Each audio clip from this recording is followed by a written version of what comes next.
Itu dulu itu ada pertarungan besar antara kerajaan Romawi dan kerajaan apa? Persia. Kita tahu Romawi itu Nasrani. Saya ulang lagi, Nasrani. Nasrani itu percaya adanya Allah, adanya Tuhan, dan percaya adanya kitab samawi.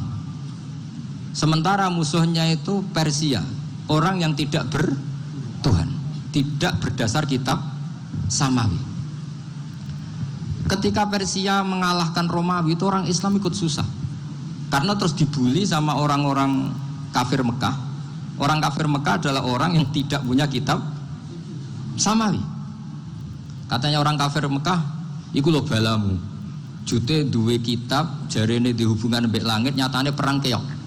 Paling kon yo padha. Jadi ada analogi bahwa kalahnya orang Nasrani itu dianggap simbol kekalahan orang yang bertautan atau berhubungan dengan langit. Akhirnya orang Islam susah. Saking susahnya orang Islam sampai Abu Bakar itu tanya, ya Rasulullah, lalu orang Romawi menang itu kapan? Terus ada surat turun fibit isinin, ya kira-kira 3. Abu Bakar pas itu belum alim-alim amat. Jadi ngartikan 3 itu ya 3 betul, sehingga beliau masyhur itu.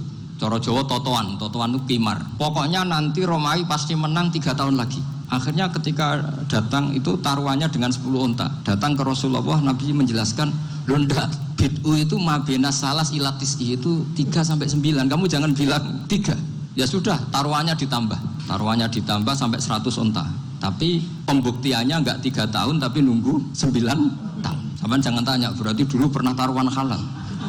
Zaman sebelum ngaji saya, sampean sudah sering taruhan, jadi jangan nyalahkan saya. Nanti itu ada ilmunya, namanya nasah apa? Mansukh. Dan taruhannya Abu Bakar enggak kayak sampean. Taruhan yang sangat-sangat demi Islam, bukan demi hadzun nafsi. Betul. Ketika tahun ke-7 orang Islam itu menang. Gila ya, tahun 9 itu umat Islam menang. Menangnya umat Islam mengalahkan musyrik Mekah itu di Badar. Romawi mengalahkan apa?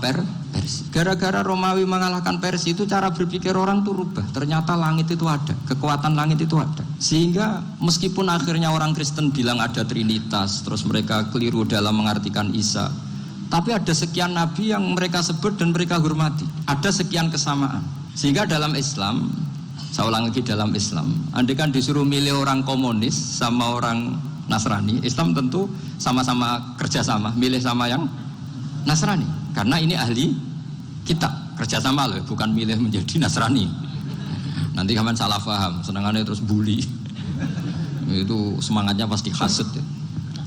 Nah, terus lalu relevansinya dengan Indonesia gimana? Wa yauma idzi yafrahul mu'minun. Ketika orang Romawi yang punya kitab samawi mengalahkan Persia yang tidak punya kitab samawi, itu orang Islam ikut bunga, ikut gembira. Itu semua kiai banyak yang mimpi seperti itu. Ini cerita Pak Ahmad Siddiq. Saya dengarin itu. Ternyata betul. Jepang itu enggak dikalahkan Indonesia.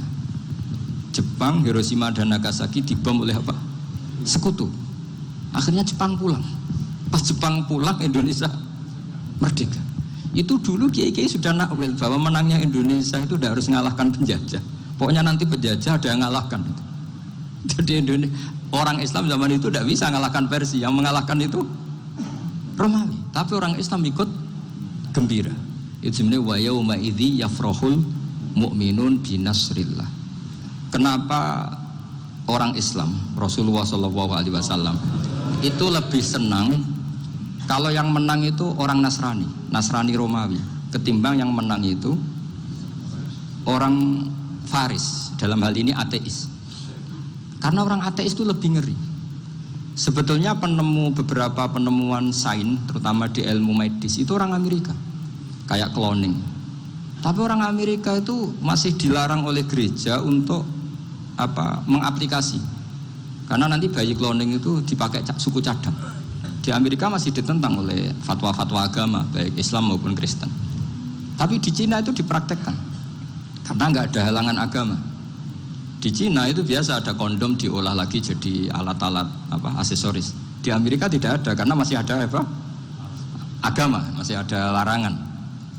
Sehingga orang Islam itu lebih takut kalau yang menang itu Persia, karena terus cara berpikir ternyata Tuhan itu tidak ada, langit nggak ada perannya. Jadi ketika yang menang Nasrani masih berpikir itu pertolongan Tuhan. Meskipun mungkin cara mengatakan Tuhan beda dengan kita. Tapi ada satu kesamaan bahwa kekuatan samawi itu ada. Jadi disebut ghulibatir rum fi adnal ardi wa hum min ba'di ghalabihim saghlibun. Di sini diterangkan oleh Syekh Nawawi supaya kamu tidak salah paham. Bismillahirrahmanirrahim. Wa sababu nuzuli hadil ayati annahu kana baina farisa war rumi qitalun wa kana al musyrikuuna yawadduna an taghliba farisu ar-ruma li anna farisa kanu majusiyan ummiyin wal muslimuna yawadduna ghalabatar rum ala faris li kaunihim ahla kitabin. Jadi zaman dulu orang Islam lebih senang kalau yang menang itu orang Nasrani. Kalau bandingannya ateis. Karena bagaimanapun percaya kekuatan langit. Sementara orang ateis sama sekali tidak percaya kekuatan. Apapun bedanya kita dengan Nasrani itu ada kesamaan, yaitu percaya adanya kekuatan langit. Sehingga ketika orang Romawi kalah itu orang Islam ikut susah. Paham ya? Makanya ini tak baca biar sampean enggak macam-macam pikirannya. Fab'atha Kisra saat terusnya ya pokoknya seperti itu. Akhirnya Rasulullah SAW berdoa lebih senang yang menang itu Rom karena ahli kitab. Artinya apa? Kemenangan ahli kitab adalah kemenangan makhluk atau hamba Allah yang mentautkan kekuatan kita di bumi dengan kekuatan langit. Makanya saya berharap selain kita ikhtiar medis, kita harus memperbanyak istighfar. Bagaimanapun semua itu dari Allah Subhanahu wa ta'ala. Kita menghormati negara dengan ikhtiarnya, tapi saya mohon sekali kita juga istighfar.